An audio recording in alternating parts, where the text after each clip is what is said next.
Ah, Poirot, Hastings, vous êtes là. Mais qu'est-ce que c'est que ces papiers? Ce n'est pas ce que je crois que c'est, n'est-ce pas? Si.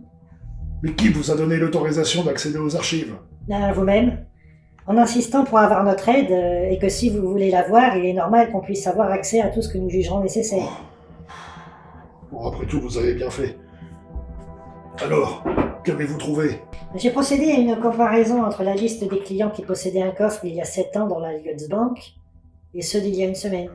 Ensuite, j'ai réduit la liste en fonction des clients qui ont pu récupérer leurs biens. Et là, j'arrive à un total de 3 noms.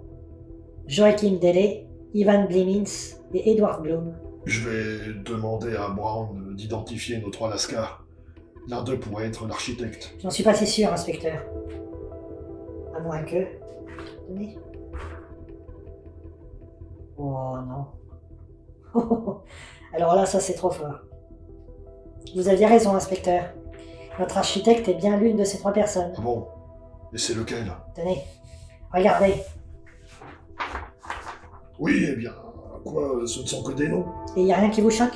Joachim Delay, Ivan Blimins et Edward Bloom, non, jusque-là, il n'y a rien qui me choque, désolé. Votre architecte est vraiment un homme plein de ressources.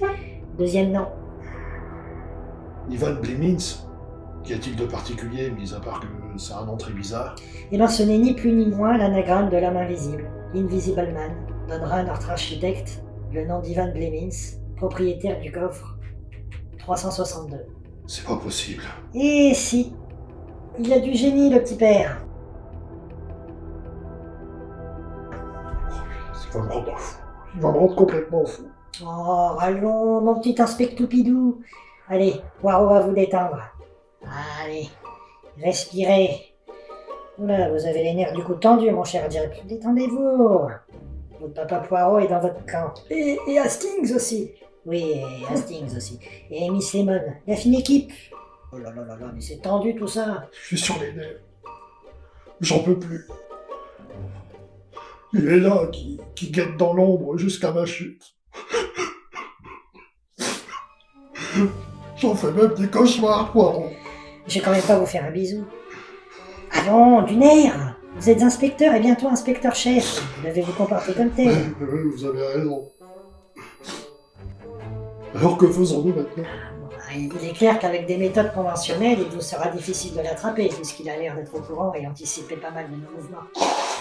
Nous devons donc agir de manière non conventionnelle, c'est tout simple. C'est pas très clair pour moi, vous savez. Pour moi non plus, Poirot. Déjà, il faut qu'officiellement Hastings et moi-même, nous ne soyons plus sur l'affaire. Pour cela, nous ferons une déclaration de presse, et nous dirons que cette affaire ne nous intéresse absolument pas, et que la police a toutes les ressources pour en venir à bout toute seule. Et vous croyez qu'une simple déclaration de presse justifiera auprès de notre architecte le fait que vous vous désintéresserez de l'affaire? Ah bah oui, parce que car en plus de ça, nous cesserons tout contact. Arrêtez le massage. Comment ça, nous cesserons tout contact? Mais vous êtes surveillé, inspecteur, peut-être quelquefois par l'architecte lui-même. Si nous ne correspondons plus sur l'affaire, ça va prouver qu'effectivement Poirot s'en est définitivement désintéressé. Et que le vieux renard enragé, quand même mal appelé Hastings, a un petit tour dans son sac. Le vieux renard enragé? Qu'est-ce que c'est que cette connerie? Enfin, toujours est-il que vous devrez être fort psychologiquement, inspecteur, et ne perdez jamais de vue que Poirot est de votre côté. Mais qu'est-ce que vous allez encore inventer, Poirot? Et vous verrez. Vous me stressez plus que vous me calmez, vous savez. Nous ferons la déclaration dès demain, car aujourd'hui il doit savoir que je suis ici et rappelez-vous, inspecteur, plus aucun échange entre nous jusqu'au terme de cette affaire. Sinon, ça va directement alerter l'architecte et toute ma stratégie tombera en même temps que les chances de l'arrêter. Si vous croyez que c'est la bonne solution. C'est la seule solution. Très bien, Poirot.